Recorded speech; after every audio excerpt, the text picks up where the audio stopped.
I'm live. Good morning. It is Bank Holiday Monday here, the 29th of May 2023. And I am reading out of Winged Pharaoh.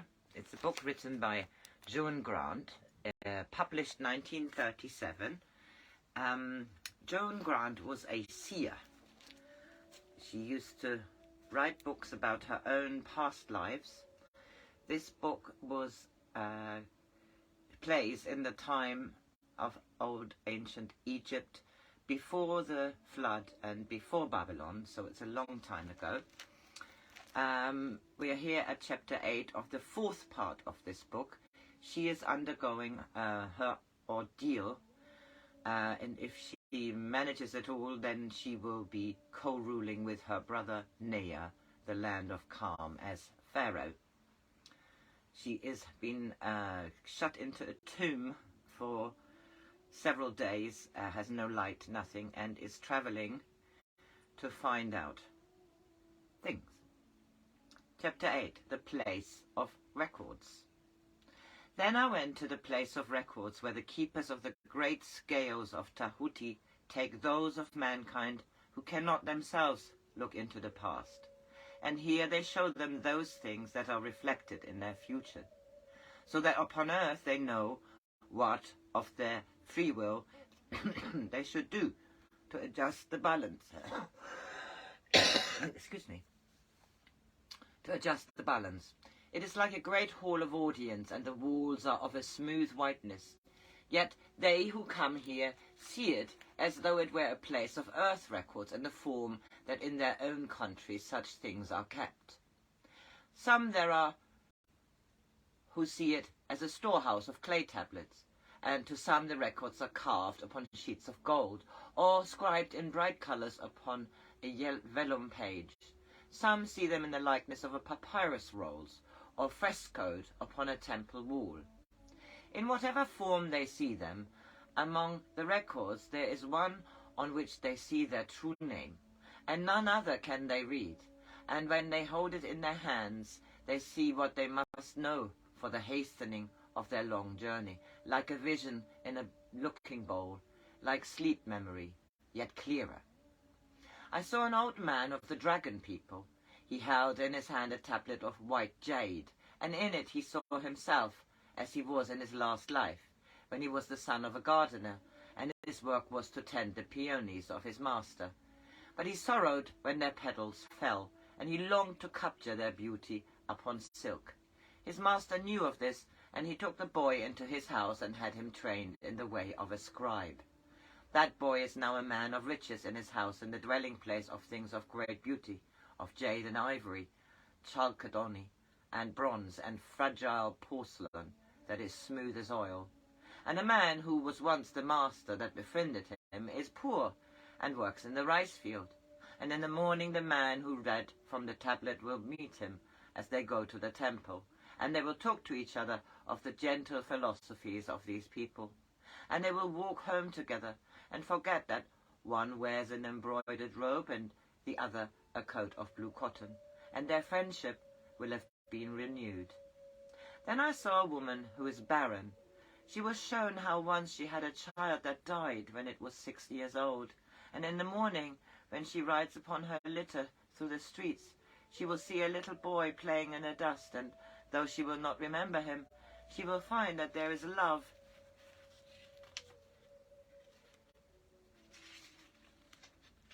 for him in her heart.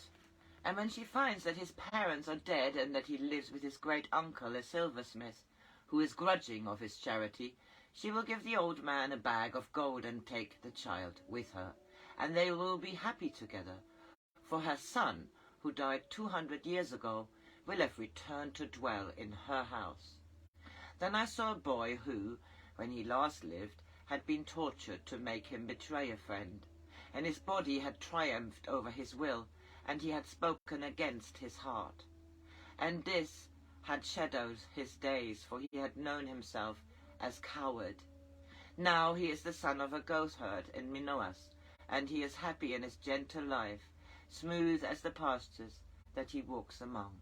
Yet he will go to the court of sacred bulls and there learn to temper his body to his will, so that it obeys him without fear, until courage has marked him upon the forehead for her son.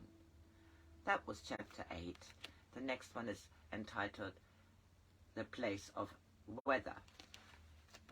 I'll read that now. The place of weather. Then I went to the place from whence the weather of earth is ruled. Here, at the bidding of their master's will, the roaming thunders slip their leash of fire, and rage and tempests race across the sky, bending great forests like a field of grass, warning mankind of the flail in Wadon's hand. Here are the winds that cry to ocean depths, to ocean deeps, to leave their quiet and rage like mountain tops, reaching towards the tempest-driven skies that cloud the face of Ra from mortal man. Here is the peace of drowsy summer wind that ruffles the white seas of ripening grain, and the young freshness of the evening breeze that heralds the rising of the summer moon. Here are the swelling sails of sullen clouds that cloak the earth in melancholy rain, and morning mists that shade it from the sun like a thick canopy of vines at noon. Here is the crystal panoply of snow that shrouds the imperfections of the earth in whiteness, wherein every colour sleeps, yet leaps to life when challenged by the sun. Here is that little death of creeping cold that stills the throbbing heart of earth in an immense sarcophagus of ice, from whence at last it shall rise newborn, when Ra shall beat upon the coffin lid. And I read chapter 10, The Place of Melody. Then I went to that place wherein is all melody. Here, amidst essence of sweet sound, the joy of hearing is intensified, and I can feel these splendid harmonies as water knows the urgent river's quest for foam-capped mountains of tumultuous seas, and shares the mist of leisurely cascades and the calm tranquillity of pools beneath the moon. On earth there's only an echo of this sound, but here the frosty voices of the stars clearly across the chasm of the night sing with cold brilliance of immensities and songs of triumph, blazing like the sun, leap with a challenge of exulting fire, and the songs mothers sing to bring their children sleep are sweet as the shadows of warm-scented dusk. The melody of every lover's heart, who throughout time has longed to match his love with silver strings to leaping ecstasy, is here in all its manifold delights. And the slow tears of grief become distilled until the sorrow of the world is caught into a glistening sigh of summer rain. And here are sweeping galaxies of sound which weave together intricate designs, patterned with turquoise, violet, blue and rose, saffron, vermilion, amethyst and green, making a fabric of celestial song. Here is the source from whence all music flows, but only scattered silver drops reach earth, as liquid notes from strings of harp or lute, or bubbling from the night bird's trembling throat that stirs the perfume of the sleeping flowers. Musicians there are who come here in their sleep and pray to keep memory when their bodies wake, and then on earth they weep on the shadow sound that all the instruments of man but give. For to try and echo with 1,000 flutes how music lives in its magnificence, where, as if a fisherman should cast his net to ensnare the golden brilliance of the sun. Musician, come not here if you be wise, or you may be tempted to cry out to Ptah, when I return to earth, let me be deaf, so in the quietness of my body's shell I may listen, re-listen to my memories. That was the end of chapter 10. Chapter 11, The Place of Scent.